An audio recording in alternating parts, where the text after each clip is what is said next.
Welcome, everybody. My name is Thorsten Höffler from ETH Zurich, and I welcome you to this first installment of SPCL Bcast in 2023. And I'm very pleased to be able to introduce Bob Wisniewski here. And Bob and I go back a long time, actually. We just jokingly said that he's been wearing blue pants for across 3 different companies, IBM, Intel, and now Samsung. So Bob is going to tell us about the next generation systems that Samsung is looking at and various ideas that hopefully inspire all of us to build cool systems. So I'll give the word to Marcin, who introduces him a little bit more formally, and then we'll hear Bob's talk. Thank you. Hi, everyone. I'm Marcin. I'm a new host, so you could say that new host. I would like to take now maybe a moment to thank sincerely Nikolai, who was my predecessor and who did an amazing job running all the previous Bcast events from the start. So yeah, a very big thank you. Robert is a senior vice president and chief architect of HPC and the head of Samsung's SIT Systems Architecture Lab, and he is an ACM distinguished scientist and IEEE senior member. He has published over 80 papers in the area of high-performance computing, computer systems, and system performance, filed 60 patents with 46 issued. His prior work before Samsung was at Intel, where he was a fellow and CTO, and before that he worked at IBM, where he led the software effort on Blue Gene. Thank you very much for being with us here. It's a pleasure to have you here. We'll start with the talk first and then followed up by a Q&A. Everyone is welcome to put their questions as we go through the talk in the chat. We'll then take them afterwards. After the talk, we'll pick them up and moderate the questions. So without further ado, I'll hand it to you, Robert. Thank you.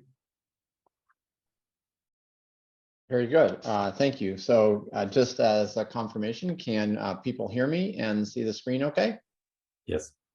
All right, well, we'll go ahead and start then. Well, Thorsten, Marcin, thank you. It really is a privilege to be here. I always enjoy giving these type of talks. I was, while Thorsten was joking about my blue pants, I was joking that I'm looking forward to a bunch of tough questions. Thorsten tells me we have a great audience here, so please go ahead as they occur to you, put them in the chat, and there should be plenty of time at the end. This is, I probably have less than 40 minutes of material here.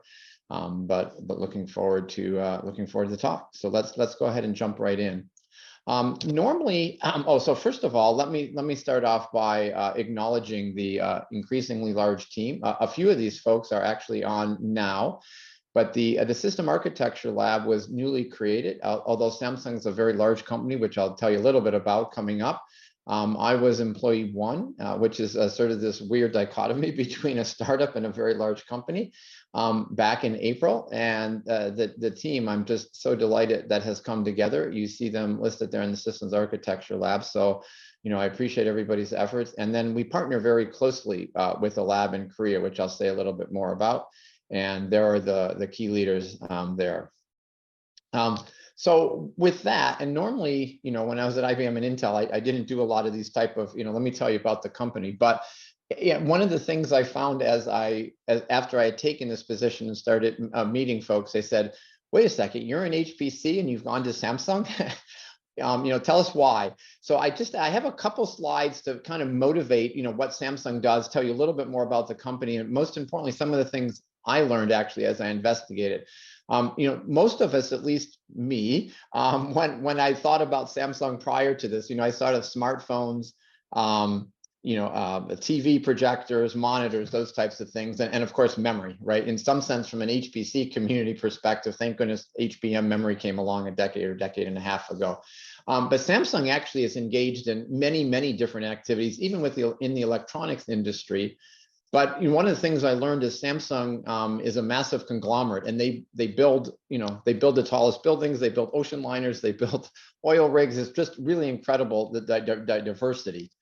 To zero in a little bit more, we're in SATE, which is the research arm of Samsung. So oftentimes, at least for my US colleagues, I often tell them, think about IBM research. That's roughly the model. There are labs spread around the world. The home lab is over in South Korea, in Suwon. That's about an hour south of Seoul. And our lab is based in San Jose. In the bottom left, you see a picture of that. However, many of my team is distributed around the US. One of the perhaps though important differences between SAIT and IBM research, if you're kind of have that as a model, is that in SAIT, there seems to be a really good connection between a lot of the research activities that are going on in the product group. So, for example, the neural processing unit, which is in its third generation, or coming up actually on its fourth generation now, that if you have a Samsung phone, it's the thing that does facial recognition. That was started actually in that sister lab that I mentioned on the first page. All of the innovations that you see, including, I have a Samsung watch, ironically, even before I went to Samsung, but, a lot of the EKG and blood pressure were innovations that had started. So we have really good connections from the research arm, SAIT, to Samsung. And in particular, our project, which I'm going to tell you about, also has a lot of tie-ins to a lot of the business units. Perhaps, though, the thing that is most interesting and oftentimes surprising as I talk to different people about Samsung is the fact that for 30 years, Samsung has utilized supercomputers for internal scientific, again, decades ago, predominantly what we think of as classical HPC modeling simulation activities.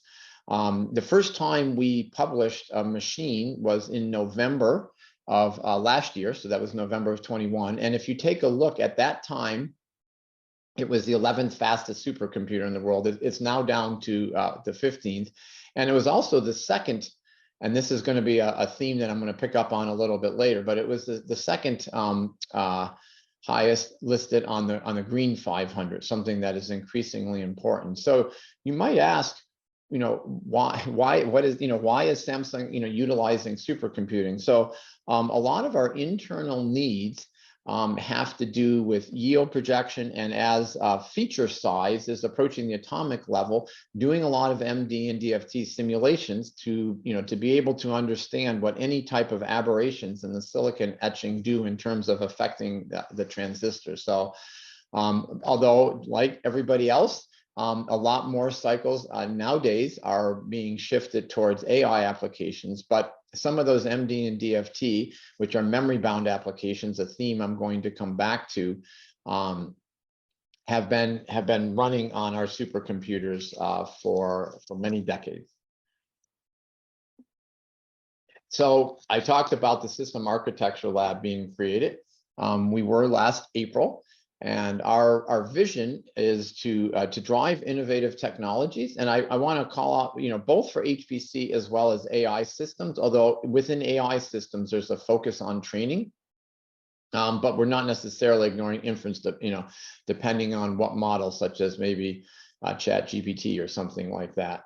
And there's two aspects of this vision. One of them is to attack the memory wall. And I'm going to spend a lot of the presentation sharing some of our thoughts on what we're doing on this. But the second one that is very important, of course, for a lot of the new and emerging AI applications is to also attack the communication wall. Because when you take a look at the bottlenecks that are going on in AI applications, a lot of them have to do with communication or how they're exchanging data, or at least the synchronization. So that's the vision behind the System Architecture Lab. And let me just kind of share the technical vision of what the motivation was. So many of us who have been in HPC for a lot of years, I kind of joke, and we kind of sleep with this chart underneath our pillow, or at least we know it very well. And just very briefly, in case people haven't seen it, there's the dotted lines represent data gathered by an organization called the Top 500. Twice a year, it used to be June and November, now maybe it's May and November, but twice a year, they look at the top 500 fastest supercomputers in the world and they plot them. The sum of all of the compute is the top blue line. Then the fastest is the red line. I've added 2 lines to this graph. The green line is Moore's law. And so first of all, this should be obvious, but it's a log scale on the y-axis. So that straight green line is an exponentially increasing line. And then I added another line, which is that blue line. And you'll notice that the blue line is supposed to be a rough regression to the top 500. You see it's not actually quite there, but it was just at a doubling of every 1.5 years, it was a nice easy line to draw. But perhaps the most important observation here is that blue line is increasing exponentially faster than the green line, which is an exponential increase. And so, you might say, well, how have we as an HPC community managed to do that, right? And I argue it's through a series of discontinuities, which I list on the left, and I'll just walk through, very briefly, because it really leads into the motivation of what we're trying to accomplish here in SATE. So the first, probably, maybe even before this list was created, right, was moving to vectors, where with the correct memory infrastructure in place, and that's obviously an important caveat, we could achieve 2, 4, 8, etc., as wide as you made the vector units, operations per clock, assuming, again, the memory infrastructure was designed correctly. In the mid-90s, some of us now on the phone were involved in MPI and moving to distributed computing, sometimes referred to as Beowulf clusters.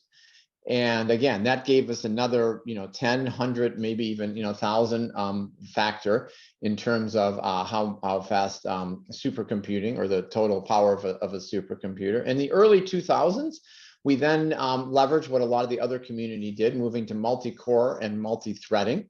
And then in the late 2000s, if you would have asked people at the turn of the century, this is almost one of those Bill Gates statements, right? Like how much memory do you need? But if you would have asked, many folks, probably the majority of folks in the HPC community at the turn of the century, how large can machines go? Many of them would have argued, hundreds or maybe 1,000 nodes. There was sort of this view that there was sort of an implicit limit.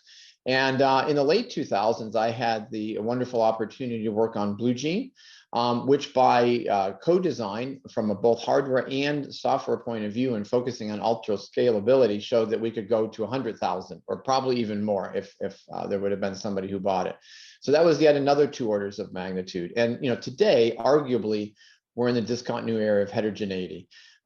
If you take a look at the top 500 list, what you'll find is that pretty much all of the machines, with a notable exception of Fugaku, that are on the top of the top 500 are using accelerators, predominantly GPUs.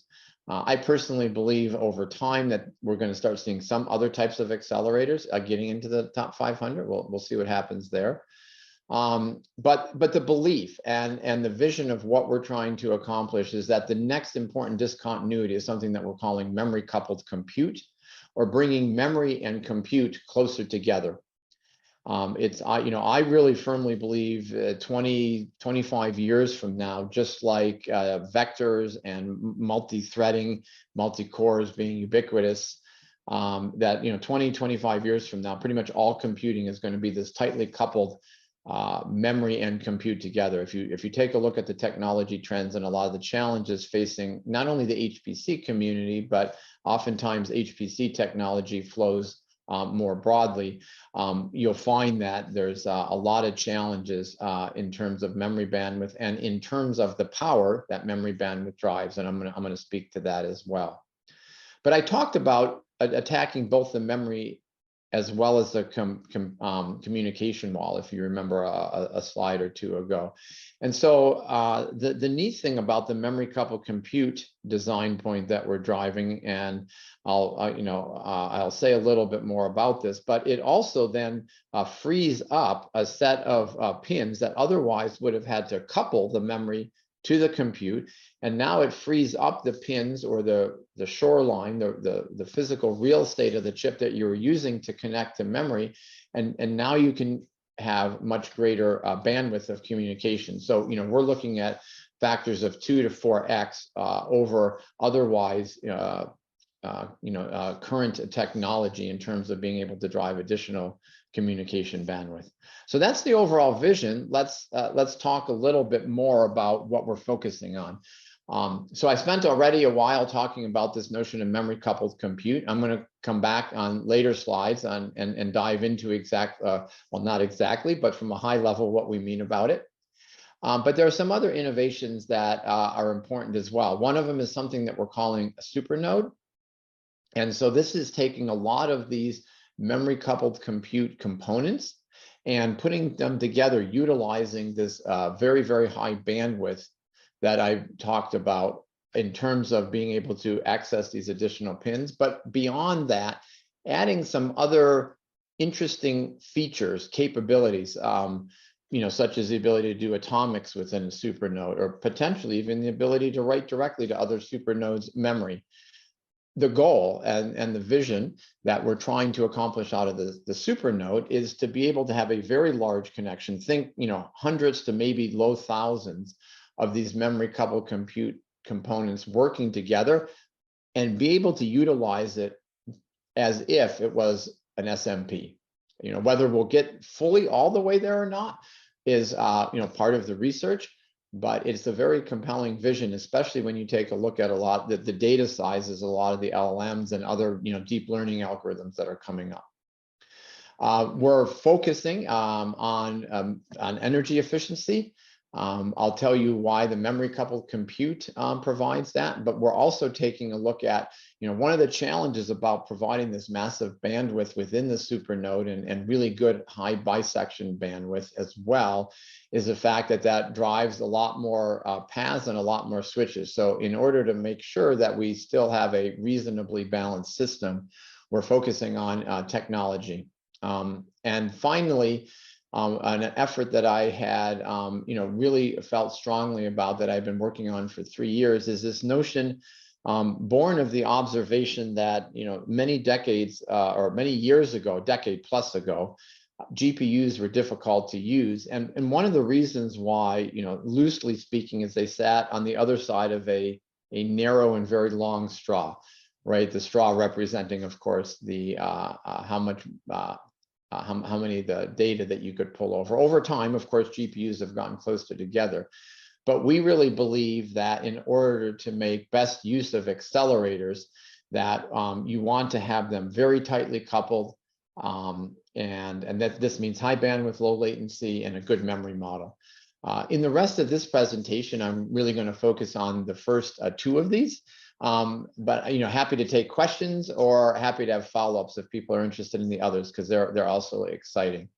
And like I've already mentioned, we have a couple goals, or sort of North Stars, when we're thinking about the design point. And that is, one is we want to be really energy efficient, but not just energy efficient for dense matrix, HPL, which is what the Green 500 measures, but we also want to be really energy efficient for real applications. And ideally, of course, we'd have 100 different applications. We'd run the S-curves on them. You would see how they would all perform. But HPCG is one that that we aren't fully locked on this, but we are looking at HPCG as a proxy for applications. So let's talk then a little bit more about the memory and communication walls. You've probably seen some of these charts, but I will just summarize them with the canonical compute is getting faster than memory and communication is getting faster, right? This is a trend we've been observing for certainly more than a decade. It's probably coming up on 2 now. As I mentioned earlier, modeling and simulation applications predominantly tend to be memory bandwidth bottlenecked. AI, as well as some modeling and simulation applications, climate, certainly parallel FFT, tend to be applications that are communication bandwidth limited. But you can see the charts showing the rate of increase of compute versus a memory and communication bandwidth. So what does this lead to? When you start studying applications, what you find today, and these are more on the traditional side as you take a look at them, what you find today is that a lot of these applications, if you had $1, one innovative idea to invest in your machine, you would benefit the greatest number of applications by improving the memory bandwidth, right? This is the single biggest stumbling factor for AI application. I'm sorry, for modeling and simulation applications, where for AI applications, as we talked about, it's the communication bandwidth. And I'm not going to go into detail in each of these charts. You can see some of these. You can perhaps now understand why we picked out HPCG. This is an important one for memory bandwidth. If we can actually address memory bandwidth, we should see a pronounced improvement effect on HPCG. And again, like I mentioned, we don't want to just improve the performance, but we want to do it in a power efficient way. Speaking to a European audience, I'm sure that's a particularly sympathetic comment that hopefully resonates. This is just a different view of things, diving into a couple different applications. But here again, what it really shows is when you take a look at the overall application time, a large amount of time is being spent either waiting for memory, fetching from memory, stalling for memory. And so it's additional evidence that trying to drive this memory bandwidth is a key improvement for traditional modeling and simulation applications. So one of the things that I like to do is just to draw 3 different technologies that allow us to bring memory and compute closer together. And this is important to distinguish what we're doing from some potentially other good techniques. So the first, which we're all familiar with, and Intel, of course, recently announced now a commercial product in this space, Sapphire plus HBM. But we in the HPC community, of course, have been using HBM for quite some time. Thank goodness, because this talk could have been equally given probably 15 years ago, where memory bandwidth was becoming a problem, and HBM came along and certainly breathed a lot more life into a lot of these applications. But today we use HBM co-packaged with compute in something called a 2.5D, right? So you have actually, I think I have, sorry, yeah, I'm going to go through each of these in more detail. The second technology is PIM, processing in memory, and this is taking a little bit of logic and putting it onto each memory die. And then the third technology is 3D stacking, and this is the area that memory coupled compute is focused on, and I'm going to say a little bit more about that. So let me talk about each of these technologies in a little bit more detail. As I was starting to say, 2.5D takes the HBM, which is a high bandwidth memory, and puts it on a substrate with very closely connected to the logic. So this gets you significant bandwidth over just a DDR technology. It does tend to be a little bit more expensive, and it also tends to have a little bit higher latency due to the properties of the HBM itself. So that's 2.5D, obviously exists today. Lots of companies are using it. Arguably without HBM, GPUs, at least for sure in HPC, would never have become as useful as they are. The second technology, which I want to spend a little bit more time talking about, is called PIM. And that's because oftentimes when I give this talk, people think I'm talking about PIM, because PIM is something that's out there that Samsung has talked about and that we have announced a product, set of product offerings on. So like I alluded to on 2 slides ago, PIM is where you take each, say in an HBM die, or we're now also applying it to DIMMs and other technologies. But PIM is where you take a little bit of logic, simple ALU, and you put it right inside that memory die.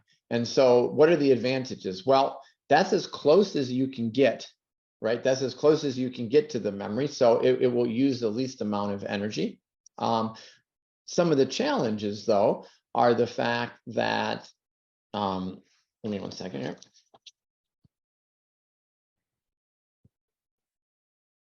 Some of the challenges of using that technology are the fact that you're doing it in memory technology, which tends to be several nodes behind the latest processor technology, and therefore it's not as efficient. The other thing is you don't want to make the logic too big because you're taking away from memory space. And then thirdly, in order to obey the JEDEC standard, which has been Samsung's approach, you also need to make the operations to PIM be synchronous with memory. So you can't, for example, say, oh, go take this array and loop over it and add 1 to every, to every value or something like that. You have to instruction by instruction say, do an add, okay, move to the next, okay, do an add, etc. Right? And each of those are a memory operation. If you of course don't do the synchronous, then it means it doesn't obey the JEDEC standard and people can't generally use it.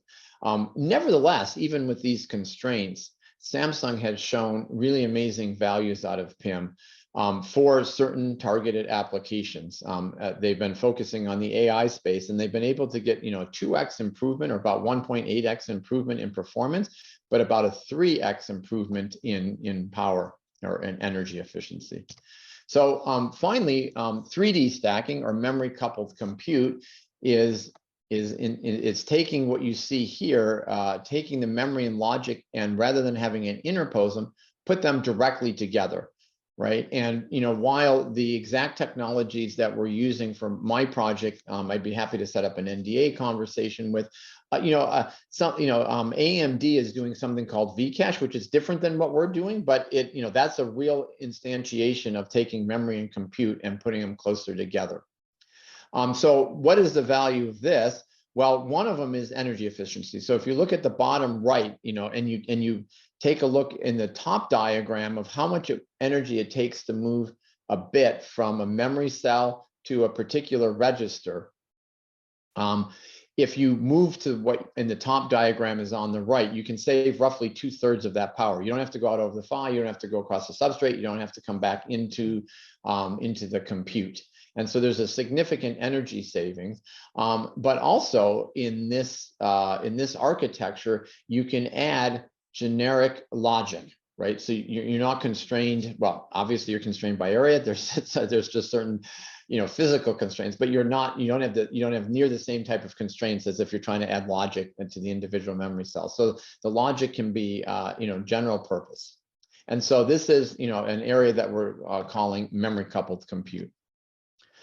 All right, so let's talk a little bit then how we're approaching the communication wall. If you take each of these memory coupled compute components, which are represented by this block, what we're looking at doing, like I mentioned, because I'll just quickly go back here.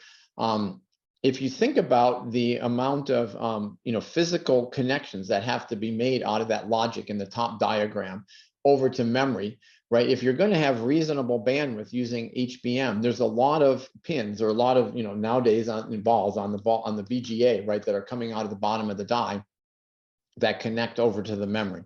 However, once you do that, once you do the the 3D stacking, the pins that were originally being utilized to go to memory now can be dedicated to utilizing communication.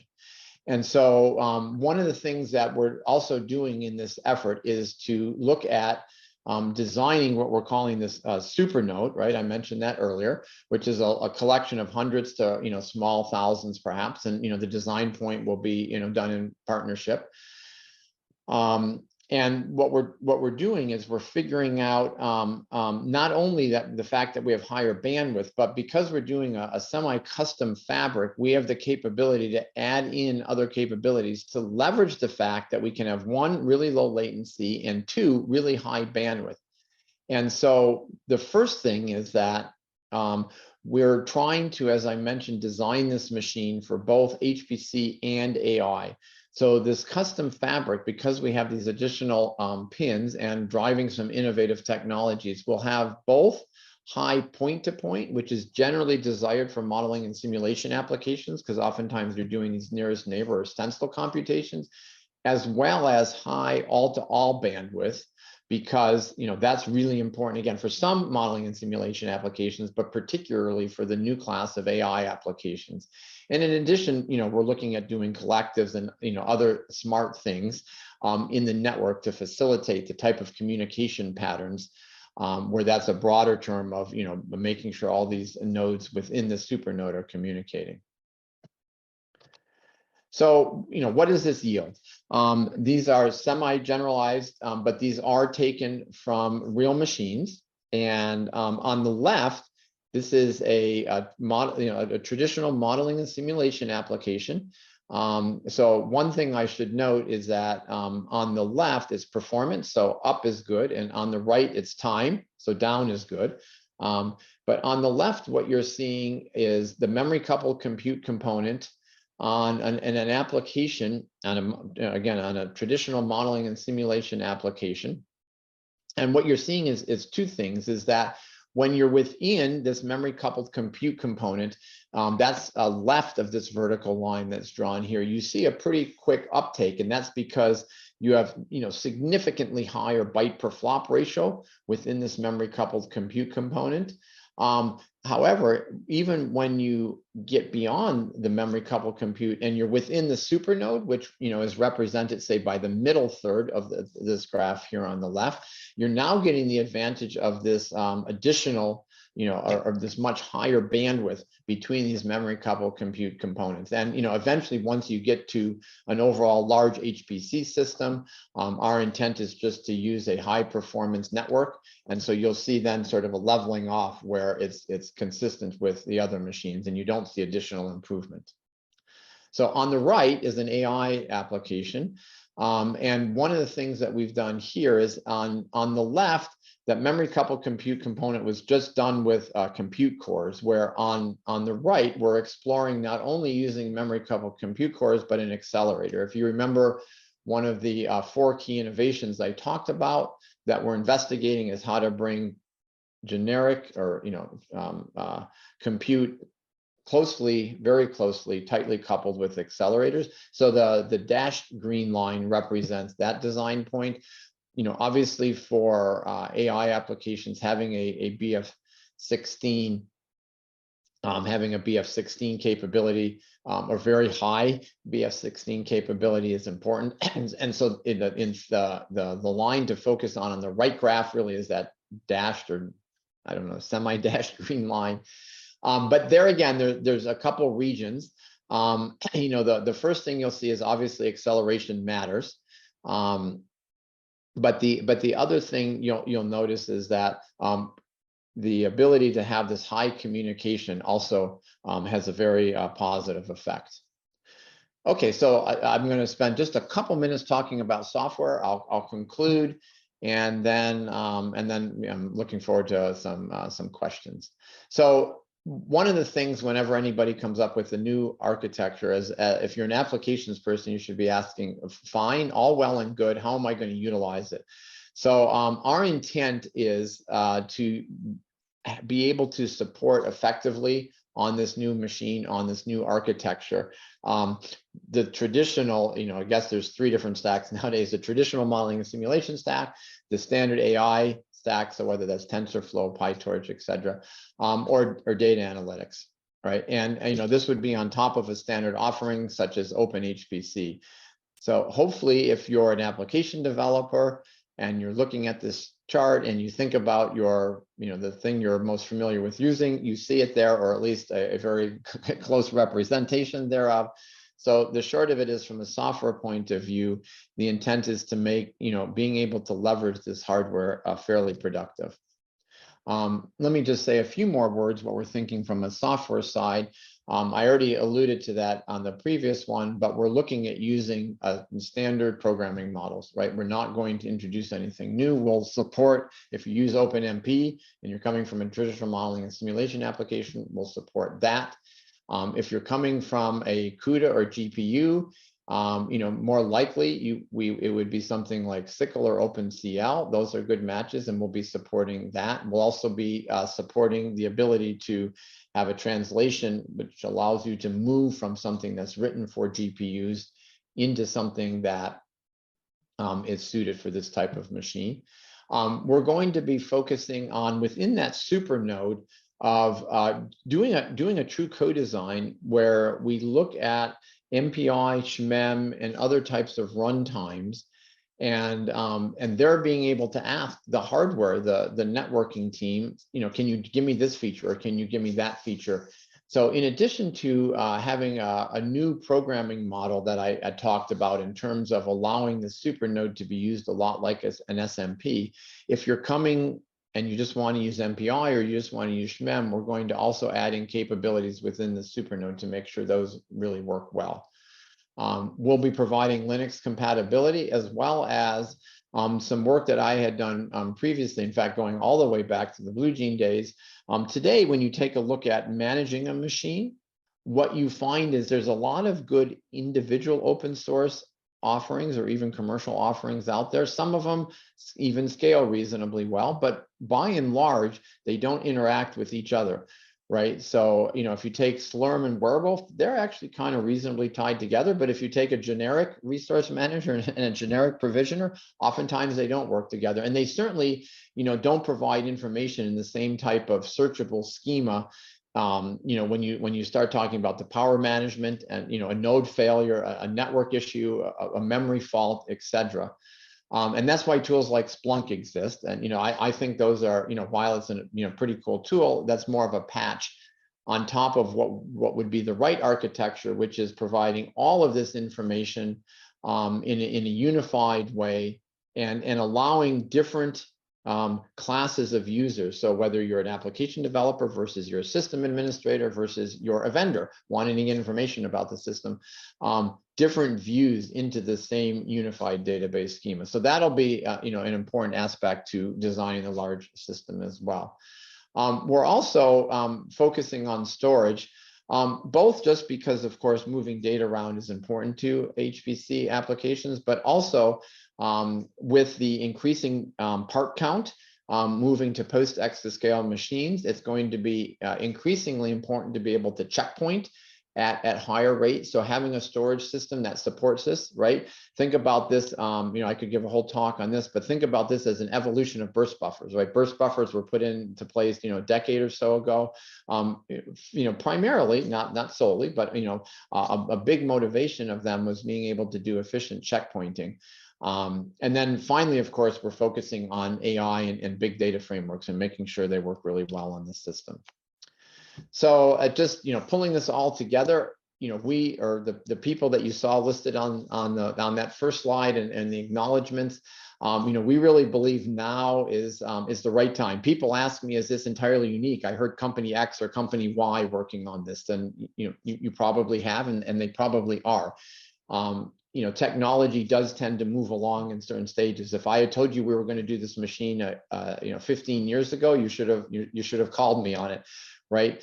Now is the point where technology has moved along that allows us to do this, and we're sort of at the forefront of being able to actually do real implementations of this and address the true system challenges of creating real machines based on this.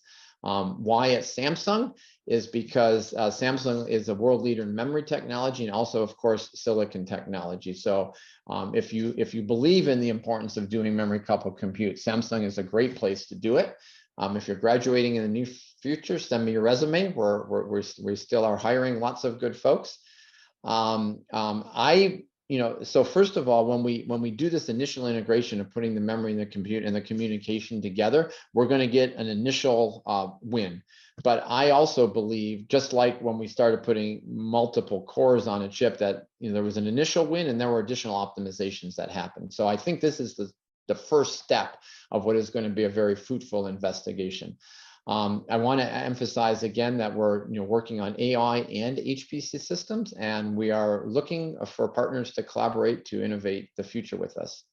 So with that, I'll say thank you and turn it back over to Marcin and for questions. Thank you very much for the interesting talk. I'll quickly introduce the next speakers. So in 2 weeks, we're going to have Prasanna Balaprakash from Argonne National Laboratory. He'll be talking about democratizing deep learning with DeepHyper, which is a software package that uses scalable neural architectures and hyperparameter search to automate the design and development of deep neural network models. With that, I'll go to questions. Everyone is welcome to raise their hand if they would like to ask a question. And I will unmute them. Otherwise, feel free to use the chat and I will moderate those.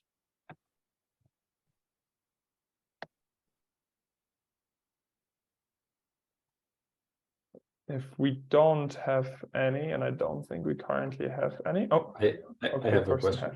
Yes, please I go. have a ton of questions along the programming models dimension that you have mentioned. So the architecture is great, but it's always interesting how to program these things when there is such a discontinuity as you just mentioned, like this whole MCC thing.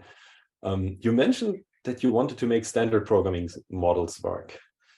But at the same time, you kind of said that there are some challenges there for this MCC. So can you elaborate a little bit what you believe that the challenges are, and maybe if you could dream up a new programming model, how would it look like? Yeah, no, that's a good question. Well, my first approach is to hire and collaborate with brilliant professors who are going to give me answers in this space.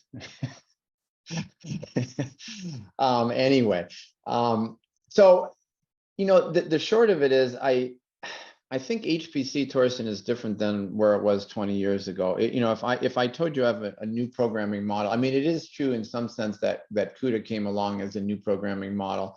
You know, one could argue that sort of the confluence of CUDA, OpenCL, OpenHCC, SYCL, and now OpenMP offload are all tackling this problem of how do we approach accelerators. So, you know, my belief about the memory coupled computing is that in and by itself, that doesn't require a new programming model.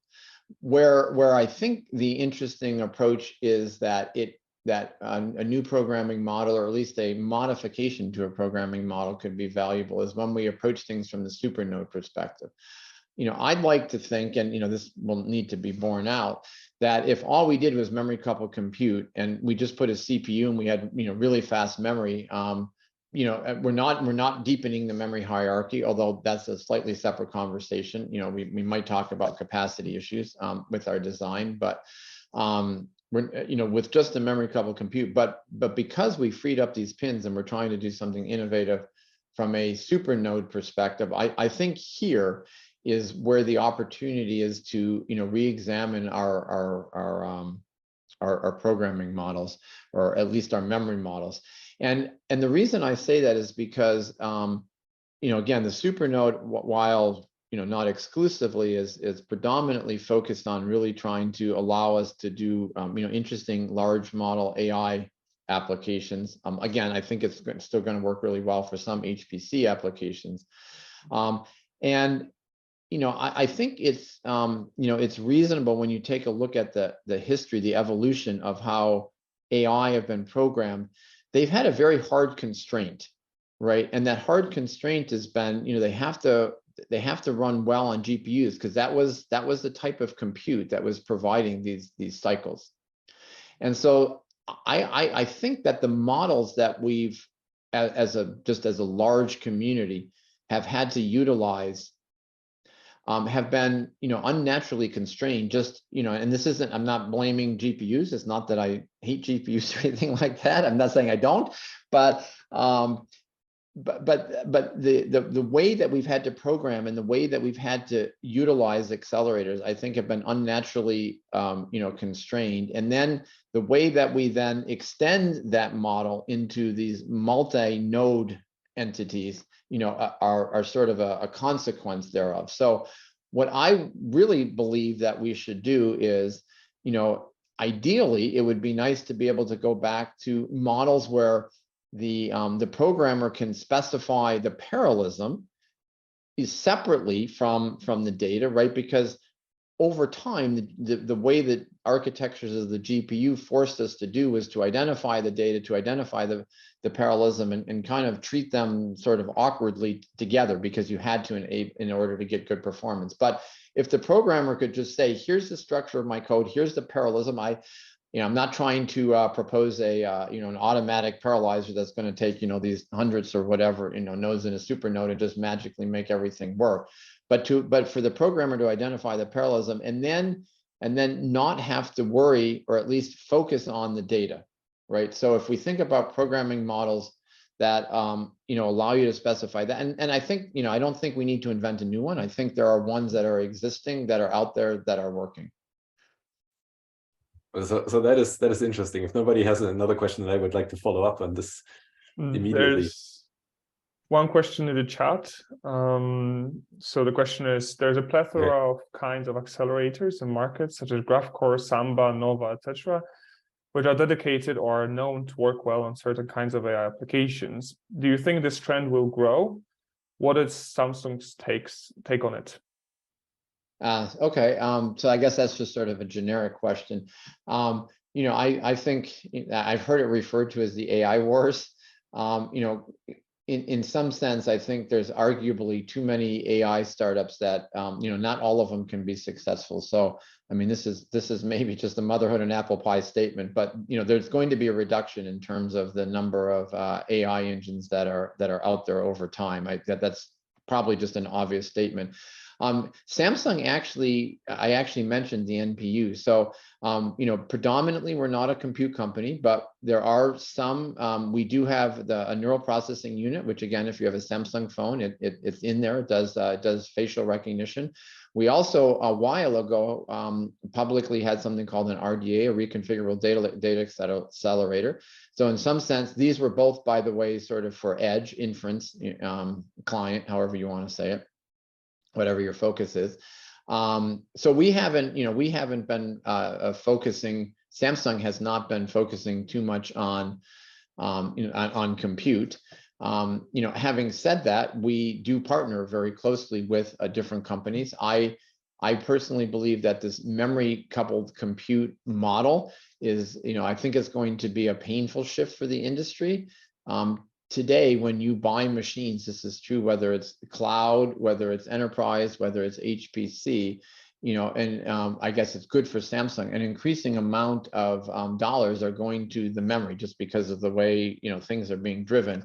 And over time, I believe that that's going to change a model in terms of how one acquires, computing in general, and as well as how it's designed, right? That's part of this memory coupled compute revolution.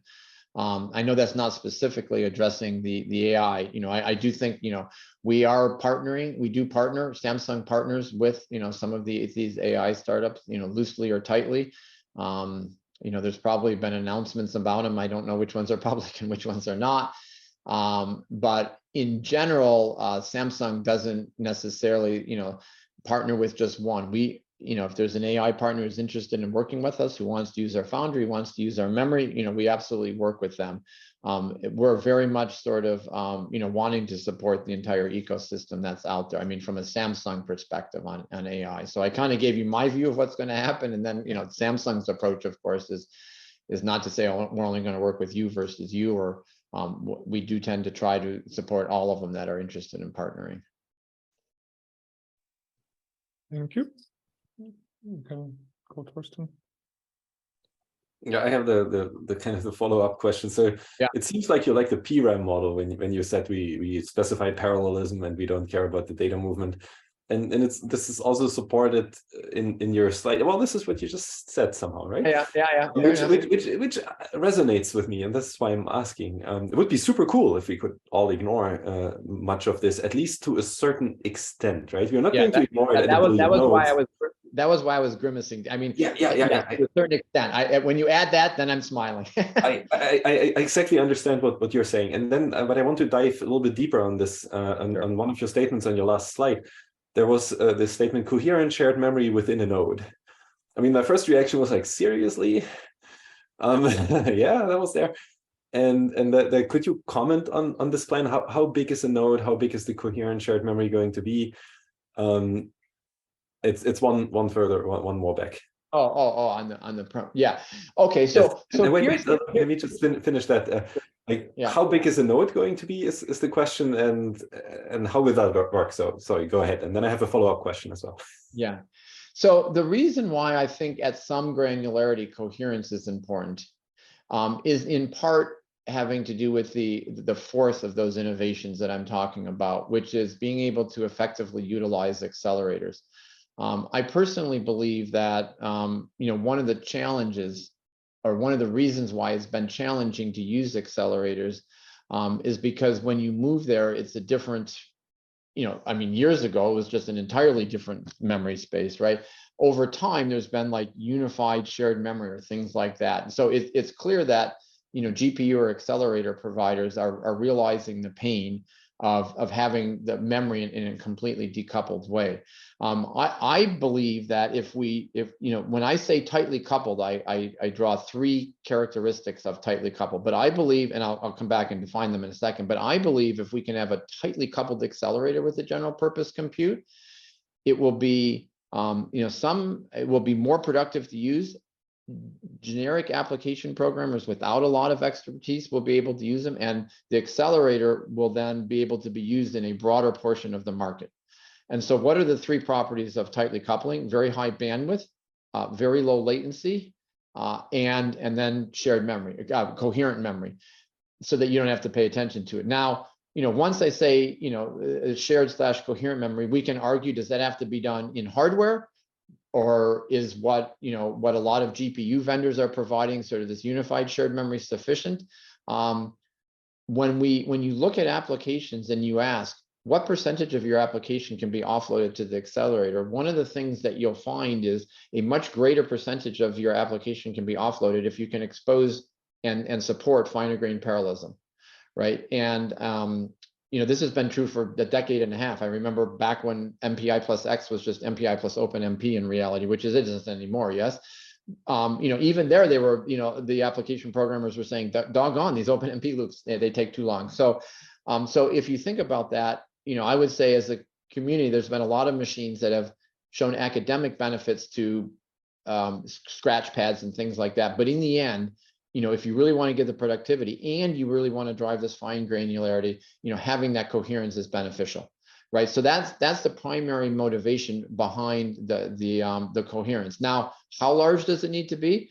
That's a very active debate among us internally as we're looking at the machine. Let me just define the trade-offs without satisfying you with an answer, and that is, if you make the granularity of coherence too small, OSs don't like to run across non-coherent domains. So you start then pushing on the aspect of a large machine's architectural design point, where you're starting to have to put a lot of emphasis on the system software and make sure that it truly scales to large sizes, which of course would delight me in my previous role, right? As you know, I used to do just software. So there is a trade-off, right? If it's reasonably easy to say make 4 cores versus 2 cores, or 8 cores versus 2 cores be coherent, and you can reduce the number of instances and the amount of software that you have to manage by a factor of 2 or 4, that's probably a win. Should you go all the way to 1,000? Yeah, arguably not, right? Where that trade-off is probably will vary over time from generation to generation, but I think those are, at least in my mind, some of the primary knobs that you focus on as you're deciding how big or how small to make that coherent node. Oh, that is great. Then the second part of the question, and I think we are fully aligned. I'm not going to argue with you. The second part of the question is well, now when we leave a node, because you obviously, I mean, the great thing you pointed out is that we now free all of this networking, so we can actually build a very large system with a very high bandwidth. But now for leaving the node on the programming model side, is it just MPI? Would you just recommend MPI and say it's all swell, or do you have another vision or other ideas there? Yeah, no, here's where I hired that a brilliant professor to help me. Within a super node, I believe we can do something different. And why a super node but not across the whole machine? Maybe eventually across them. But the reason is within a super node, because of these additional pins that I've talked about, and probably beat to death now, we can have very, very high bandwidth. And within a super node, we can also do sort of semi-custom switches, and we also have control of the memory. So within a super node, at that granularity, I think that we can drive a programming model that's analogous, similar to, I don't want to promise, you take your exact programming model, you have an SMP, and just drop it on a super node. And the reason why, at least the intuition is that this is valuable, is because that tends to be, we've shown over time that when somebody just doesn't really know a lot, that's what they write, because it's the easiest thing, it's the most productive thing to write.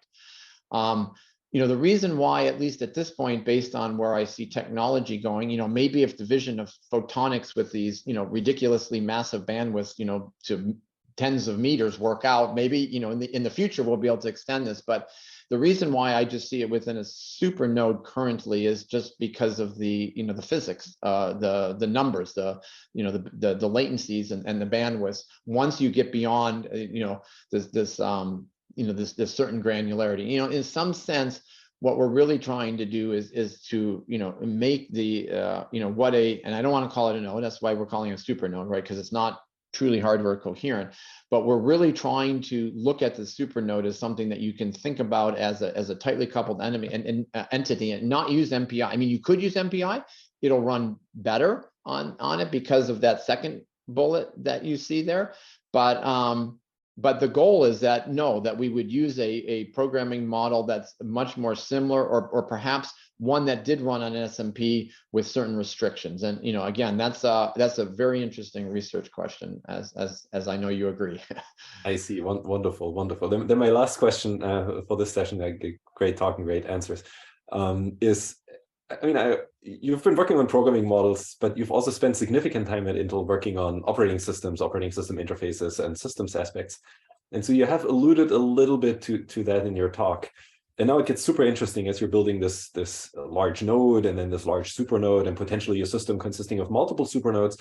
So is it going to be Linux or something new? I mean, what are the problems? What are yeah, that's an open-ended answer where you can give another talk, I guess. But maybe well, it's funny. Just earlier this week, the OS team, they kindly invited me to their session where we've been actively debating. As you know, when I was at Intel, we were working on a project called MOS. The M was for multi.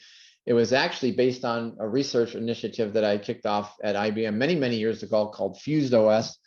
But it was this notion of, 2 decades ago, many supercomputer providers provided a lightweight kernel, sort of a very customized homegrown thing. And as Linux gained in popularity, one by one, things fell away. And now pretty much if you're going to run any machine, it has to be, short of our Windows boxes, but pretty much any machine needs to be Linux compatible, and that kind of changed the landscape. And so the notion behind these multi-kernels was the fact that there was still a lot of value behind a lightweight kernel, and so you would run both, right? You would run the lightweight kernel for the performance and the scalability, and you would then have Linux. You would run both the lightweight kernel and the Linux on the same node at the same time, in, again, node defined by coherence domain.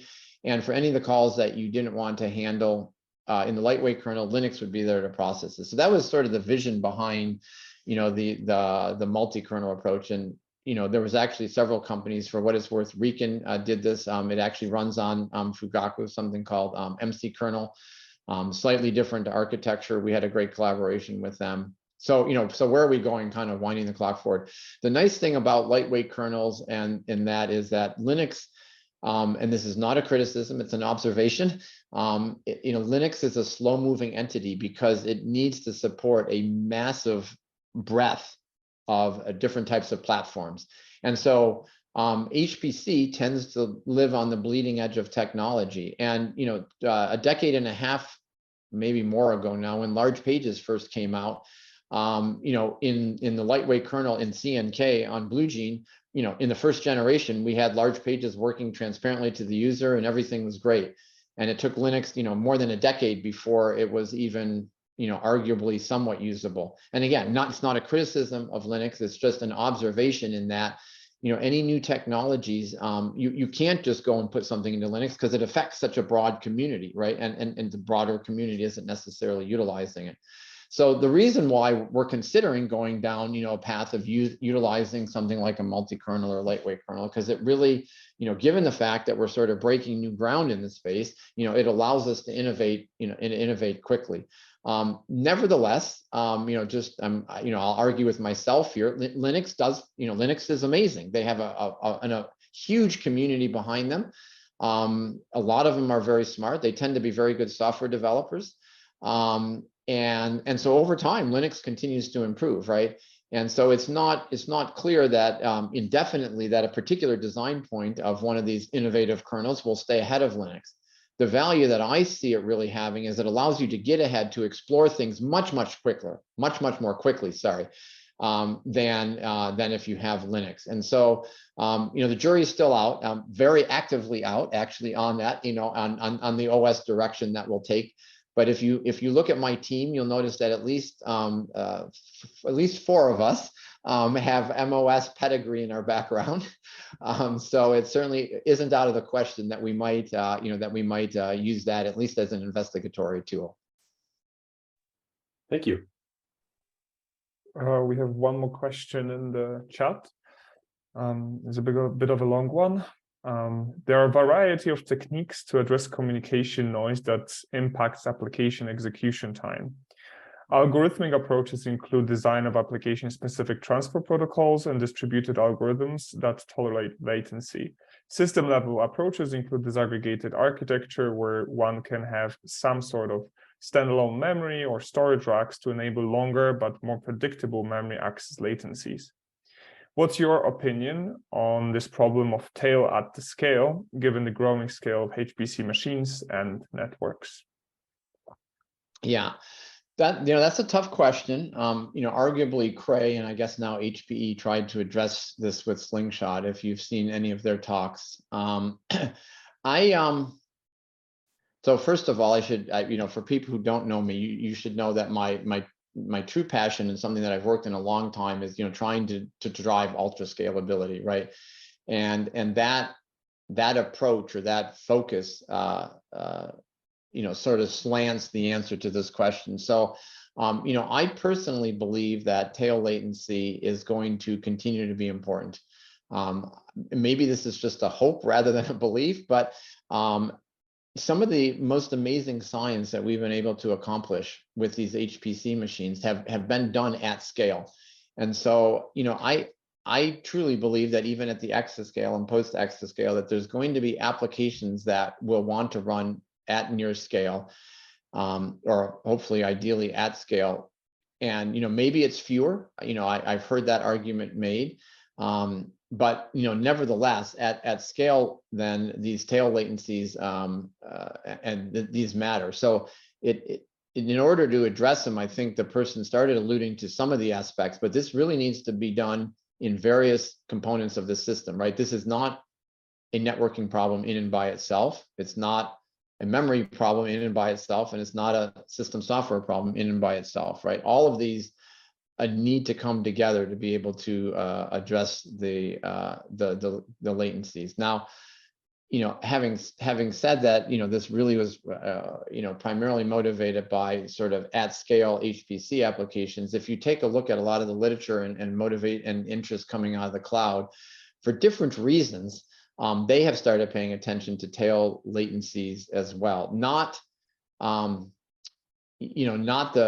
sort of the micro and sub-microsecond, minimal latencies, but the tail latencies have started becoming important to CSP providers. So, I believe that this will continue to be an important design criteria as we look at, not only networking, but like I said, the various aspects of the system that need to come together in order to reduce these, the tail latencies. Great, thank you. I hope that answers the question. Yes, it does. Okay, great. I think I don't see any other questions, and we are past the hour already. So thanks again, Robert, for a great talk and a great discussion on the questions. Thank you everyone for joining, and you're again welcome to join us in the next BCAS, which is going to happen on the 2nd of February in 2 weeks. See you later. Great. And I just want to thank you and Torsten again. And for people who don't know, congratulate Torsten on his ACM fellow. Wonderful accomplishment. Thanks again for having me, and take care.